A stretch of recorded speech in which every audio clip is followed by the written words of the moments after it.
What if you had a simple, proven, and repeatable 3-step framework to know exactly what to say in your videos to convert cold strangers into paying clients? Starting to create any kind of video for your coaching or consulting business can seem intimidating at first, but I'm going to show you exactly what to say every time to make sure that your videos are actually generating sales. Now, first off, to truly understand the angle to take when creating an outline or a script for your next video, we need to first understand the goal of the video.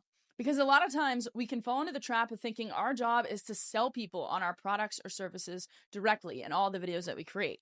And while certain videos may be geared towards this, most of your content should not be. The best marketing is truly educational content. So if we can give the viewer utility or give them something of value or solve a pain point directly in the video for them, then naturally they're going to want to take the next step with you or continue to follow you. In fact, if you look at some of the heavy hitters in the space like Alex Hormozi, Ravi Abuvala, and more, you'll notice that they give away a lot of valuable content for free. So you shouldn't be concerned about giving away information for 2 reasons. So number 1, your product is not the information you're teaching or the information that's in your course.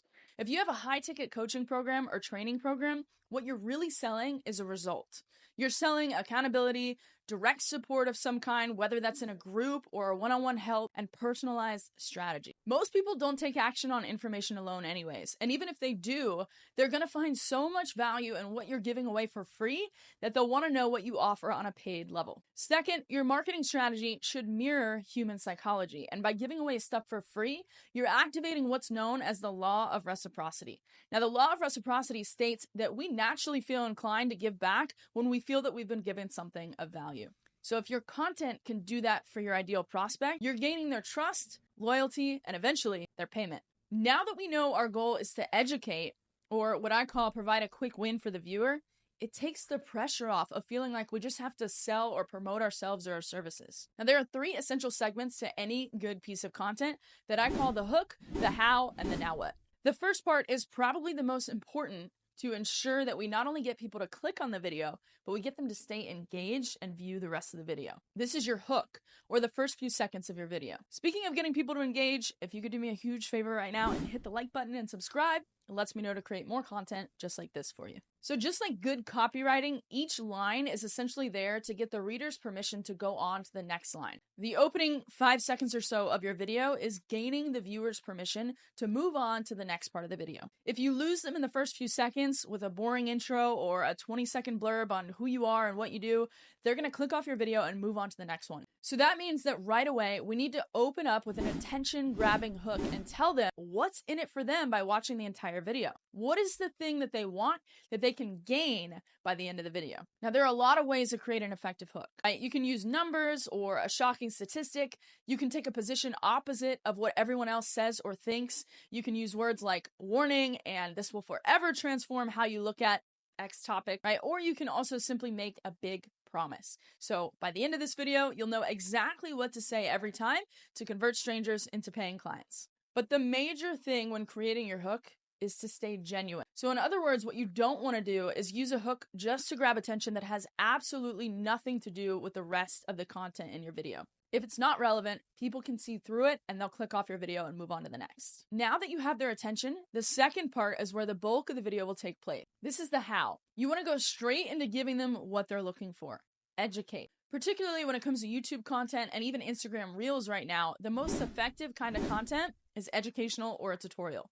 And in fact, while over 80% of internet users are on YouTube, so practically everybody, over 60% of those users report watching a tutorial or a how-to video in the last week. So educational content works. And don't be afraid to go deep on the topics. When it comes to platforms like YouTube or even podcasts, your longer form content that actually teaches and gives value is going to be one of the best assets you can create for your business. Now, you can also focus on short form content on other platforms or even take pieces of your long form content to repurpose later. I always get the question, how long should my video be? And while it differs if we're talking about native content on other platforms, specifically when it comes to your pillar content or the main videos that you're going to house on YouTube, the idea is to give the viewer whatever they need to achieve the promise that you made to them in your hook, however long that ends up being. So if you're making a video on, let's say, the top 3 ways to tweak your workout to build more muscle, then by the end of that video, they should be sold on why they need to make these tweaks, and then they should know exactly what to do next to incorporate that into their very next workout. Now, when possible, you can split up the middle part of your video into numbered steps, lists, or tips. This is also a great place to tell a story that breaks a limiting belief or talk about a time that you helped a client get the result you're talking about in the video. If you're walking through a step-by-step of how to use a software or something similar, screen sharing as you're walking through it is also very effective. Now, at the end of the section, feel free to give a quick 10-second recap of what you covered as you transition into the last part. The third and final segment is the now what, also known as your call to action. What do you want this person to do next? Be sure to have one singular, very clear next step for them to take. The clearer your call to action is, the better. So at the end of a YouTube video, it could be to click the link in the description to view a training you have or download a checklist in exchange for an email. It could also be as simple as comment down below or hit the subscribe button. Now, typically your goal of any content posted on any platform you don't own, like YouTube or Instagram, should be to eventually create traffic that you do own. In other words, grab their email in exchange for more value so that you can contact them later, no matter if algorithms change or your account gets shut down tomorrow. So there you have it, the framework you need to easily script out or outline any piece of content to make sure that it actually converts. So remember, the goal is to educate and give utility, not to sell. Then open with a hook, give them the how, and tell them the now what, the next step that you want them to take. If you want to learn more about how you can use this content to be everywhere at once and do it all in less than 3 hours a month, then check out my free training where I break that down in more detail over at get.upperhandcreative.com/learn, and I'll see you next time.